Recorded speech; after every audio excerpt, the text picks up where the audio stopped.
Este es el curso de Teología Sistemática 1.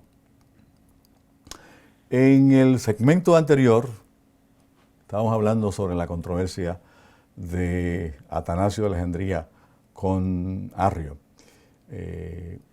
Y en este segmento vamos a seguir un poco conversando esa parte y hablar sobre otros detalles, sobre la importancia del debate, de este debate para la Iglesia. Primero, decía que Atanasio le afirmaba, si Arrio está en lo correcto y Jesús no es Dios, y en el culto, el centro del culto de la Iglesia, como mediador es Jesús. Y en segundo lugar, en el culto, Jesús se convierte en el sujeto de la adoración, del culto. Entonces, si eso es así, si Arrio tiene razón, entonces nosotros estamos proclamando una mentira. Decía Atanasio en este caso, con la intención de desvirtuar y sencillamente quitarle autoridad y poder a las afirmaciones de Arrio. Decía Atanasio, si adoramos como fuente de todas las cosas a Jesús, que es Dios, si el culto donde nosotros adoramos, fíjense ustedes, una y otra vez, yo creo que yo he hecho esto claro a lo largo de esta trayectoria, el culto es fundamental para el análisis teológico. La verdadera teología se da en el culto. Y cuando se analiza fuera del culto, tiene que analizarse en relación al culto. Cuando se analiza en un salón de clases, como lo estamos haciendo nosotros, cuando se analiza en el instituto bíblico, en el salón de clases del instituto bíblico, cuando se analiza en el salón de clases del seminario, cuando se analiza en el salón de clases de un colegio bíblico, cuando se analiza en una aula de una universidad con enfoque cristiano, este análisis que se hace hay que hacerlo en relación al culto, porque es en el culto donde se adora como fuente de todas las cosas a Dios.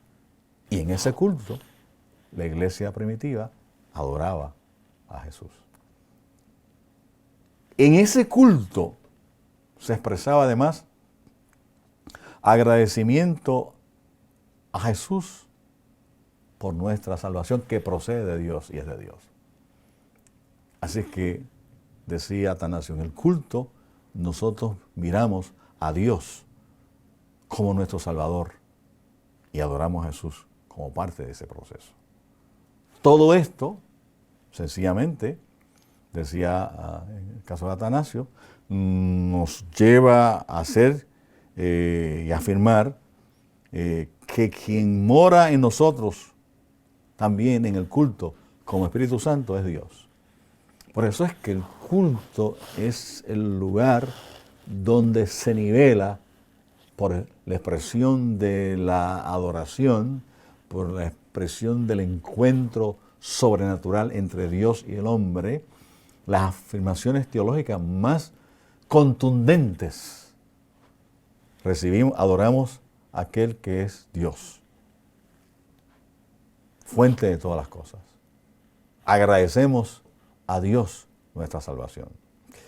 Y además afirmamos que en el Espíritu Santo Dios mora en nosotros. Esas son afirmaciones profundamente dramáticas en el culto, en la adoración. Por eso es que la iglesia ciertamente no se puede separar de esta realidad de lo que es el culto.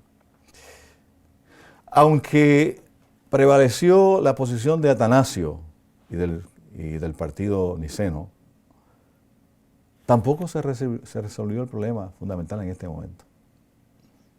O sea, este problema nos persigue a través de los tiempos. ¿Cómo se relaciona el Dios inmutable e impasible con el resto de la creación? cómo se relaciona. La Iglesia lo ha seguido explicando y lo ha seguido manejando, y lo maneja ciertamente al afirmar la unidad de Dios. La Trinidad se coloca dentro de la tradición judía y cristiana a rechazar el politeísmo. O sea, la Iglesia, dentro de esa tradición y tratando de explicar lo que ocurre en el culto, por venir del proyecto monoteísta del pueblo judío, un monoteísmo ético, y por ser parte de ese proceso, la Iglesia cristiana rechaza cualquier cosa que pueda convertirse en politeísmo y afirma la unidad de Dios. Y la Trinidad también la afirma y la coloca dentro de esa tradición judía y cristiana, que rechaza el politeísmo. No hay una confesión cristiana, no hay una que sea politeísta. Al afirmar la plena divinidad del encarnado y del Espíritu Santo, que habita en el pueblo de Dios, que adora a Dios, la doctrina de la Trinidad afirma que es posible dirigirse a ellos como Dios, pero no como a un Dios diferente, aquel que está por encima de todo. O sea, eso es lo que empieza a resumir y estos concilios a distinguir cómo protegerse de esa expresión politeísta y de esa afirmación filosófica griega para explicar a Dios. O sea, por eso es que el culto se convierte en un elemento tan fundamental en la vida de la Iglesia para poder explicarse a su Dios, porque no adora a tres dioses, adora a un solo Dios y afirma esa expresión de ese Dios en su creación como Padre, y afirma esa expresión de Jesucristo como su Salvador, y afirma esa expresión del Espíritu Santo como el santificador. Y en esa dimensión se crea una confianza totalmente absoluta. Al afirmar la distinción entre las tres personas, la doctrina de la Trinidad nos recuerda que hay un misterio en Dios que va más allá de todo lo que podemos entender de Dios en Jesús o en el Espíritu Santo. O sea, más allá de lo que un maestro, incluyéndome a mí, puede explicarle a ustedes sobre la Trinidad, más allá de todo esto, independientemente de las críticas que uno reciba por decir esto, sigue siendo un misterio. Sigue siendo un misterio. Y la Biblia habla de misterios.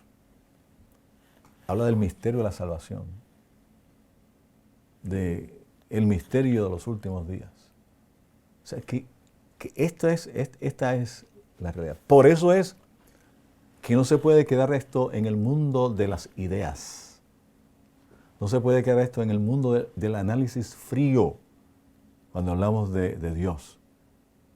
El contexto, la incubadora donde se analiza y se disecta la teología tiene que ser fundamentalmente referido a la experiencia del culto.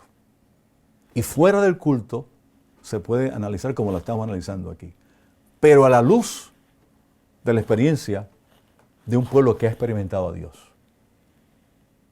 que lo ha experimentado en su historia, que lo ha experimentado en su dolor, que lo ha experimentado en sus victorias, y un pueblo que ha visto al Padre reflejarse en esa creación, y que ha visto al Hijo, a Jesús, que anduvo por Jerusalén, presente en el culto, y que ha experimentado los dones, la presencia del Espíritu Santo en la adoración del culto.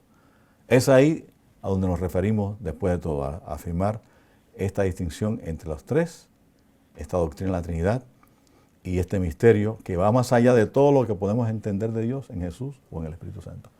Jamás, de los jamases, podremos entender la totalidad de lo que es Dios y su expresión, y lo que Él es como Padre, como Hijo y como Espíritu Santo.